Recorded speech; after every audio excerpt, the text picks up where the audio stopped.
Jesus disse uma frase que é o ponto de ruptura entre a religião de controle e a espiritualidade de libertação. O reino de Deus está dentro de vós.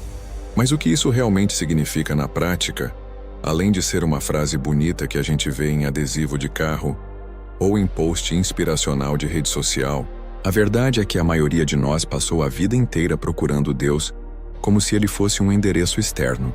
Procuramos em prédios suntuosos, em rituais complexos, em líderes carismáticos, ou num céu distante e abstrato que só vamos acessar depois que a biologia falhar. Vivemos como se fôssemos eternos inquilinos de uma divindade ausente, tentando desesperadamente pagar o aluguel com boas obras, com o cumprimento de regras morais, ou com uma culpa que nunca termina. Mas e se a maior revelação de Jesus não foi sobre um lugar para onde vamos, mas sobre um lugar de onde viemos? E se a chave da casa nunca esteve na mão de um sistema religioso ou de um mestre espiritual, mas sempre esteve no seu bolso? Hoje a gente vai mergulhar nessa que é a frase mais subversiva, perigosa e mal compreendida de toda a Bíblia. Prepare-se, porque isso muda radicalmente tudo o que você acha que sabe sobre autonomia, sobre o seu valor e sobre onde a vida realmente acontece. Para entender a resposta de Jesus, a gente precisa olhar com lupa para a pergunta que foi feita.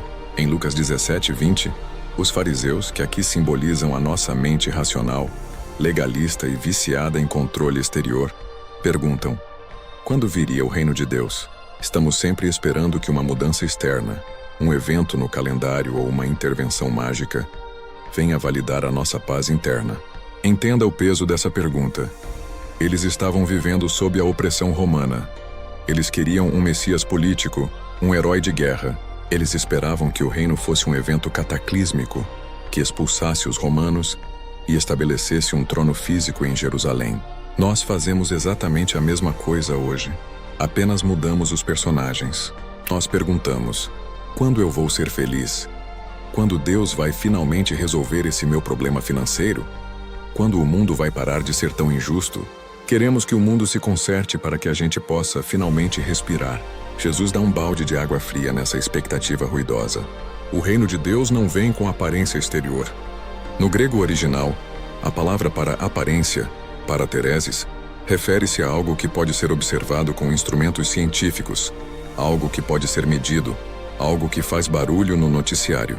Jesus está dizendo: parem de olhar para o horizonte. Parem de procurar sinais no céu, na política ou nos milagres externos. O reino não é um evento no calendário. É um estado de ser. É uma mudança radical de percepção. Se você está procurando o reino lá fora, você já se perdeu do território onde ele realmente governa. Aqui a gente entra na honestidade intelectual que esse canal preza. A palavra grega usada por Jesus é entos. Se você abrir diferentes versões da Bíblia, vai encontrar traduções conflitantes. Algumas dizem dentro de vós, outras dizem entre vós. Os teólogos brigam por isso há séculos. Se for entre vós, significa que o reino está na comunidade, no meio das relações humanas. Se for dentro de vós, significa que é uma realidade interior individual, um estado de alma. Mas sabe qual é a beleza da leitura simbólica e humanamente honesta? As duas traduções estão certas e são fios do mesmo tecido.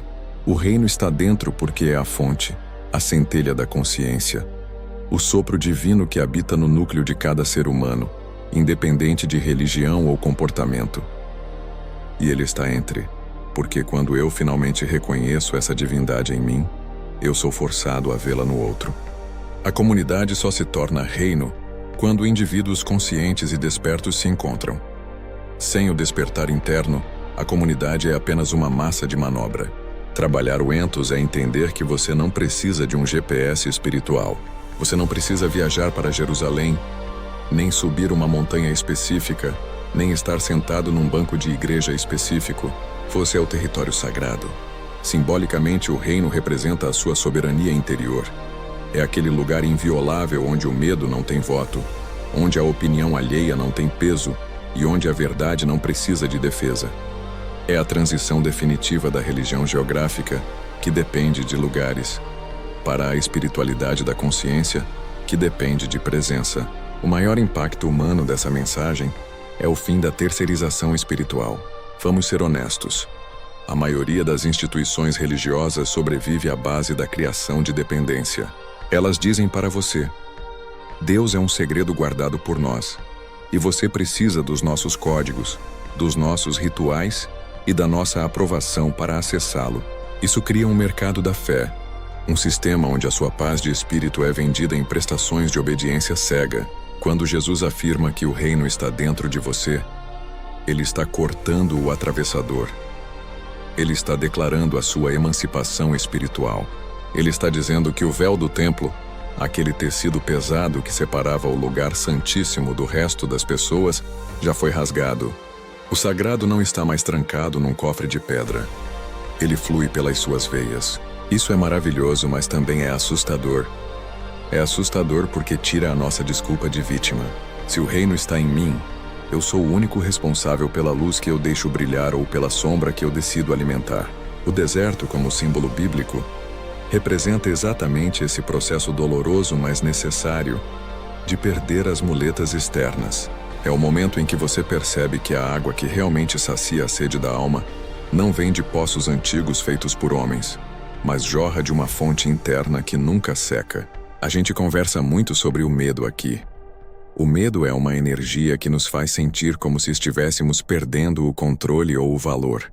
Mas pense comigo, se o reino de Deus é o seu estado de consciência e ele está dentro de você, como algo de fora pode roubá-lo?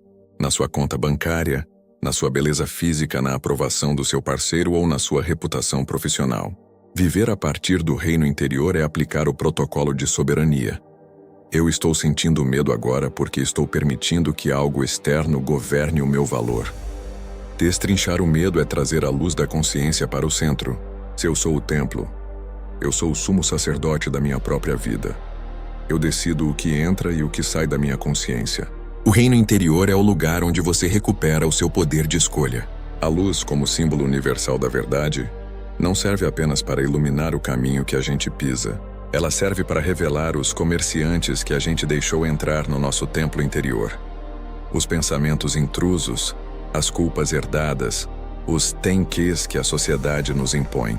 O pecado, na leitura profunda da palavra hamartia, é simplesmente errar o alvo. E o único alvo que realmente importa é a sua própria inteireza. Toda vez que você se trai para agradar alguém, você está entregando as chaves do seu reino para um invasor. Na Bíblia, o pão é um símbolo recorrente de vida e nutrição. No deserto, o povo de Israel recebia o maná, uma comida que vinha do céu todos os dias. O segredo do maná era que ele não podia ser acumulado. Você tinha que confiar na provisão de hoje. Simbolicamente, isso nos ensina que a consciência do reino é uma prática diária. Você não se ilumina uma vez e está resolvido para sempre. Você precisa acessar o reino a cada respiração, a cada escolha. Muitas pessoas sofrem de uma desnutrição espiritual profunda porque tentam se alimentar de pão velho. Elas tentam viver hoje com base na experiência religiosa que tiveram há 20 anos, ou com base na fé dos pais delas. Mas o reino é presente, ele é agora. Se você não está encontrando a divindade no seu café da manhã, no seu trabalho ou na sua dor atual, você está procurando um fantasma do passado. O reino dentro de vós é a garantia de que você tem tudo o que precisa para atravessar qualquer crise. O pão é o conhecimento interior. A água é a intuição que flui. Quando você entende que o seu sustento é metafísico, você para de mendigar migalhas de atenção. Você para de aceitar migalhas de afeto em relacionamentos abusivos, porque você sabe que o seu valor é inerente e infinito. Você se torna a fonte, não o balde. Jesus falava muito sobre a Nova Jerusalém. Na leitura literal, as pessoas esperam uma cidade física descendo do céu. Na leitura simbólica, a Nova Jerusalém é um estado coletivo de consciência. É o que acontece quando os seres humanos param de projetar seus deuses e seus demônios no mundo e assumem a responsabilidade pelo que carregam dentro. Imagine um mundo onde cada pessoa reconhece que o reino está dentro dela. Acabariam as guerras santas porque ninguém tentaria conquistar o território de Deus, já que Deus habita o coração do inimigo tanto quanto o meu. Acabaria a exclusão sistemática, porque eu não poderia odiar o próximo sem odiar a divindade que pulsa nele. A cidade perfeita começa na arquitetura da sua mente. Você está construindo uma catedral de paz ou um quartel de julgamentos? A sua cidade interior é um lugar de acolhimento ou um campo de batalha? A consciência do reino nos convida a sermos arquitetos da nossa própria alma. Isso exige coragem para olhar para a sombra, para as partes de nós que a gente escondeu no porão. Mas lembre-se, a luz só pode transformar aquilo que ela toca. Esconder a sombra só a torna mais densa. Como é que a gente vive isso no mundo real? A liberdade real não é fazer o que se quer, mas ser quem se é. Viver no reino de Deus é ter a autonomia de não dar ao mundo o controle do seu termômetro interno. Se a sua paz depende de o seu vizinho fazer silêncio, de o governo ser justo ou de o dólar cair, você não é um cidadão do reino. Você é um prisioneiro das circunstâncias. A prática da liberdade é o exercício do não julgamento. É observar os eventos da vida sem ser arrastado por eles. É entender que cada desafio é um mestre disfarçado. Se você está passando por uma morte simbólica hoje, talvez o fim de uma carreira, de um casamento ou de uma crença que te sustentava, não entre em desespero. Na economia do reino, toda morte é o espaço necessário para uma ressurreição. O vazio não é falta. O vazio é possibilidade. O reino dentro de vós é o lugar onde você pode estar em paz mesmo no meio do furacão. Não é uma paz passiva, mas uma paz ativa. Uma clareza que permite que você haja com sabedoria em vez de reagir com raiva. É a transição do medo para o propósito. Agora, eu quero falar de coração para coração com você que está me assistindo. Talvez você tenha passado anos se sentindo um estranho na sua própria fé. Talvez você tenha ouvido que Deus te rejeitava, que você era uma abominação, ou que precisava de um intermediário para ser ouvido. Eu estou aqui para te dizer que essa busca acabou. Você pode parar de bater na porta, porque a porta nunca esteve trancada. Você não precisa de uma autorização de nenhuma autoridade humana para ser amado pela vida. Você não precisa de um carimbo de pureza para acessar o sagrado. O reino de Deus está pulsando em você agora, no ritmo do seu coração, no brilho dos seus olhos, na sua capacidade de se questionar e de evoluir. Onde você estiver, aí está o reino. A maior ilusão que o ego e a religião dogmática criaram foi a ideia de separação. A ideia de que Deus está lá e você está aqui. Mas a verdade é que não existe lá. Só existe o aqui e o agora. Você é a vida se experimentando em forma de gente. E a vida nunca se abandona. O que realmente muda na sua rotina? Se você começar a levar essa frase a sério, muda que você para de ser um mendigo espiritual e passa a ser um herdeiro consciente. Muda que o medo perde a sua voz de comando e passa a ser apenas um conselheiro cauteloso, mas que não senta no trono. O reino de Deus não é um destino para onde você viaja depois da morte. É a sua identidade original que você redescobre enquanto está vivo. É o seu direito de nascimento. Deus não mora em templos feitos por mãos humanas. Ele mora na sua coragem de ser quem você realmente é. Agora eu quero ouvir a sua voz. Qual é a coisa mais difícil de aceitar nessa ideia de que o reino está dentro de você?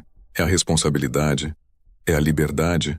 Comenta aqui embaixo com honestidade. No próximo vídeo, a gente vai dar o próximo passo nessa trilha de libertação.